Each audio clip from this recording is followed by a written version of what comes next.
What's up, guys? My name's Isaac, and today we're going to be checking to see what the Boss Katana Mini sounds like in a mix. You might be wondering, why am I making a video in 2023, well, the end of 2023, on the Boss Katana Mini when this came out back in 2017? Well, back in 2017 when this came out, and even after that, there's been a lot of demos on this little amplifier, and a lot of them were just playthroughs, not really showing what this could possibly sound like in a mix. And I really wanted to show what this could sound like in a mix, just being that we're living in a time where a lot of people don't have big 4x12 cabinets in their house just because they're not as practical as like amp sims, right? You could get awesome amp sims for free at a low price that sound awesome, even for high-end ones that are like $100, $150 that sound awesome with a lot of options already built inside them. So a lot of people have really turned away from recording live amplifiers, but I figured, why not do something on the Boss Katana Mini? This is something that could sit on your desk. It's not going to get too loud. So if you're in an apartment setting, uh, maybe not bug the neighbors with one of these. Or even if you live in a house and you don't want to disturb those in the other room, this could be a really great amp for those purposes, especially if you want to record full tracks and not just simply jamming with it in your room, which obviously this is made and designed for. I'm not going to go too deep into the specs on the Boss Katana Mini because there's already been a lot of videos made about that. So this video is strictly just going to be on what the amplifier sounds like in a mix. For the mix, I will obviously be using the Boss Katana Mini as well as this cool little Donner noise gate pedal. It's called the Noise Killer. I got this also a few years ago off of Amazon for about $30-$35. I really like using this noise gate for the Boss Katana Mini, just being that when I go to the brown channel, there is a lot of noise, and this little pedal right here helps to eliminate that noise. So really, this is also like creating a mix on a budget. In a way, I will be using my Gibson Les Paul Classic for this video, but still, I'm going to be recording with an SM57. I'm going to use the Boss Katana Mini. I'm going to be using this mini noise gate pedal. Like I just said, right now I got it for like 35. I know I did not pay more than $40 for this pedal. So yeah, this is going to be a really budget friendly recording with the Boss Katana Mini. So without further ado, let's go ahead and step right into the demo.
So what are my final thoughts on recording with the Boss Katana Mini?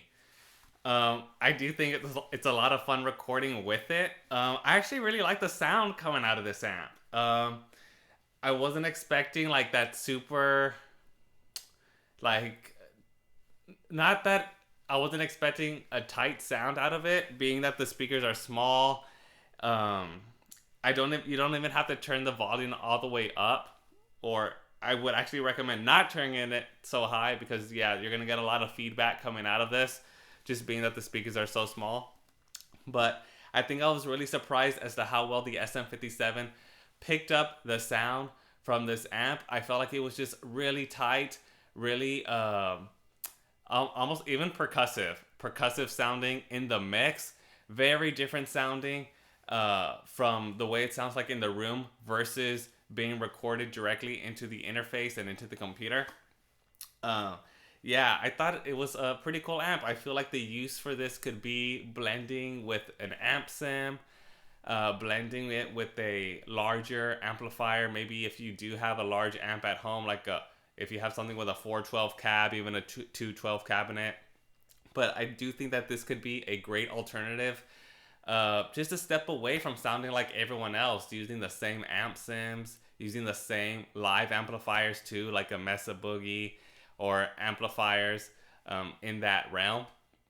But yeah, let me know what you all think about what the Boss Katana Mini sounded like in a mix.